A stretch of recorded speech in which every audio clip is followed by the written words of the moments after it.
Bonjour et bienvenue sur cette vidéo de présentation où je vais vous présenter comment créer une route avec Talend USB pour envoyer un message dans ActiveMQ, consommer ce message et afficher le nom du fichier à l'origine du message. Donc, pour réaliser ce tutoriel, il vous faudra installer les logiciels suivants. L'ETL Talend Studio for USB version 7.3.1 pour créer la route, c'est ce que vous voyez à l'écran actuellement. Un JDK nécessaire pour la compilation de la route. J'utilise donc la version 1.8.0/301. On peut le vérifier en cliquant sur Fenêtre, Préférences, Java Installed GRE, ici. Nous avons même la localisation. Donc normalement, vous devez en avoir un par défaut sur Windows, ou alors il faudra l'installer. Ensuite, vous avez besoin également du message broker ActiveMQ qui va permettre de stocker des messages et de les consommer. Donc moi, j'ai téléchargé la version 5.16.3. Dans la description de cette vidéo, je vous ai mis les liens de téléchargement des éléments installés. Dans cette vidéo, je suppose que vous avez déjà fait l'installation de Talend, JDK et ActiveMQ. Ainsi, l'installation n'est pas détaillée. Commençons donc sans plus attendre par la création de la route Talend. Comme je l'ai dit au départ, cette route va se connecter au message broker ActiveMQ. Nous allons ensuite lire un fichier texte qui contiendra le message, envoyer le contenu du fichier dans une queue ActiveMQ, et finalement nous consommerons ce message et nous afficherons le nom du fichier d'origine. Pour créer la route, il suffit donc de cliquer sur ici, route, clic droit, créer une route. On va rentrer le nom, donc par exemple route envoi conso message ActiveMQ. Vous pouvez choisir le nom qui vous plaira, cela n'a pas d'importance. Donc là on clique sur Finish, la route va s'ouvrir. Étant donné que cette route doit envoyer et consommer un message ActiveMQ, il nous faut le composant CMQ Connection Factory pour créer la connexion ActiveMQ.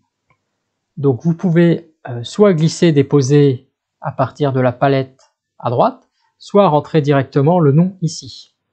CMQ Connection Factory. Entrée.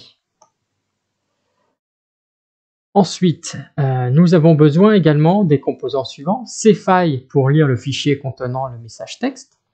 Donc CFI, ici, entrée. Nous avons besoin de deux CJMS pour envoyer le message à ActiveMQ et un autre pour consommer le message. CJMS et CJMS. Ensuite, nous avons besoin du composant CProcessor, qui est l'équivalent du composant TJava dans les flux batch pour ceux qui connaissent, et qui va donc nous permettre d'afficher le nom du fichier consommé. Les composants en place, il faut à présent relier les composants entre eux. Donc on va relier CFI avec le premier CJMS. Donc on fait un clic droit route. Ici de même, on va relier ce composant CJMS avec CProcessor. Donc clic droit, route, et on sélectionne le composant CProcessor. À présent, nous devons paramétrer chacun des composants. Donc on va commencer par le composant CMQ Connection Factory. Nous devons choisir le serveur, nous devons paramétrer l'URI et choisir l'authentification. Donc pour le serveur, nous utilisons ActiveMQ, en sachant que vous avez d'autres serveurs disponibles. Pour l'URL, nous allons rentrer l'URL qui correspond à localhost et nous utilisons le protocole TCP. Le port d'écoute est le 61616. Pour l'authentification, nous utilisons le login mot de passe par défaut, admin et admin. Voilà, donc la connexion ActiveMQ est paramétrée. À présent, nous allons paramétrer le composant CFI en lui donnant le chemin d'accès au dossier contenant le fichier texte et le nom du fichier. Pour les autres paramètres, on peut laisser par défaut. Donc, pour ma part, le chemin d'accès est le suivant. Donc, c'est user BENGA OneDrive et le fichier texte test.txt et le nom du fichier que vous avez choisi.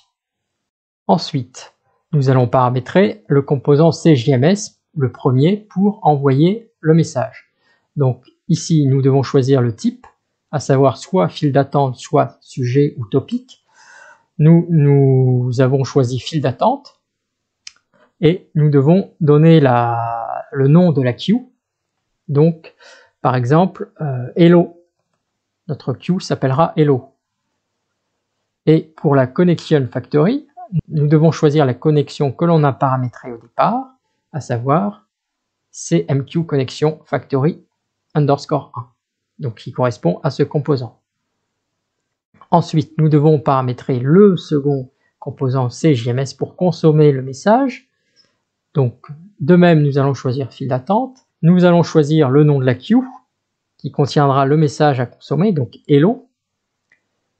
Et nous allons choisir la connexion à l'ActiveMQ, donc CMQ connexion factory _1, ce composant. Mettre le code Java qui va permettre d'afficher le nom du fichier consommé dans le composant cprocessor. Donc, je vous ai mis le code Java qui se trouve ici. Donc on fait un affichage et ainsi nous utilisons system.out.println et pour récupérer le nom du fichier consommé, c'est ce bout de code. Voilà, donc la route est prête à être exécutée. À présent, nous pouvons démarrer ActiveMQ en local et vérifier son bon fonctionnement afin de lancer la route. Pour démarrer ActiveMQ, il faut ouvrir un terminal. Donc moi j'ai ouvert PowerShell. Il faut se rendre dans le dossier qui contient le binaire ActiveMQ. Donc moi, c'est ce dossier-là. Peut-être que chez vous, cela sera différent. Voilà. Il faut se rendre ensuite dans le dossier qui contient le binaire ActiveMQ. Donc chez moi, c'est ce dossier. Chez vous, cela sera sûrement différent. Non, putain, c'est pas bon. Il faut se rendre dans le dossier où ActiveMQ se trouve. Et on va lancer le binaire en ligne de commande. Donc, la ligne de commande est la suivante. ActiveMQ, start. Donc, on a un warning, on a des logs. Voilà. Si vous n'avez pas d'erreur ici dans la console, cela signifie que ActiveMQ fonctionne.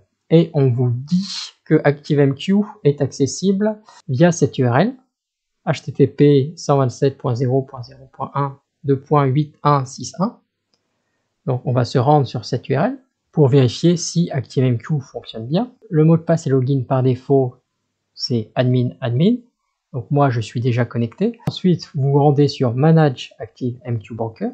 Donc on peut vérifier que ActiveMQ fonctionne depuis 4 minutes, que la version utilisée est la 5.16.3 en local.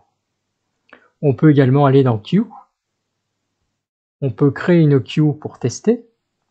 Create. Donc la queue est créée et on peut tester un envoi de message sur cette queue là. Par exemple, on va mettre la queue Hello. On laisse le texte par défaut, Send. Et nous voyons bien qu'un message a été mis en queue. Donc cela fonctionne bien. Donc ensuite, on peut déléter. On va recréer la queue. Donc ActiveMQ fonctionne bien. À présent, puisque ActiveMQ est opérationnel, nous pouvons tester notre route. Donc on va au préalable créer un fichier. Donc moi j'ai créé un fichier test.txt dans lequel j'ai mis Hello World tout simplement. Vous pouvez mettre le texte que vous voulez. Et j'ai positionné le fichier dans le dossier paramétré au tout début de la vidéo. Donc à présent nous pouvons exécuter la route. Donc pour exécuter, il faut vous rendre sur l'onglet exécuter et cliquer sur le bouton exécuter. Si tout se passe bien, nous allons voir dans la log le nom du fichier consommé. Donc nous voyons bien message consommé test.txt et nous pouvons vérifier dans ActiveMQ. Donc là on recharge. Nous avons bien un message qui a été mis en queue et un message qui a été consommé. Donc cela fonctionne bien. Et il faut savoir que nous ne pouvons pas voir le contenu du message qui a été mis dans la queue puisqu'il a déjà été consommé. Si on clique sur le nom de la queue, Hello, il n'y a aucun détail, ce qui est normal. C'est le fonctionnement normal de ActiveMQ. Voilà, ce tutoriel est terminé. J'espère que vous avez aimé cette vidéo et je vous dis à très bientôt pour de prochaines vidéos.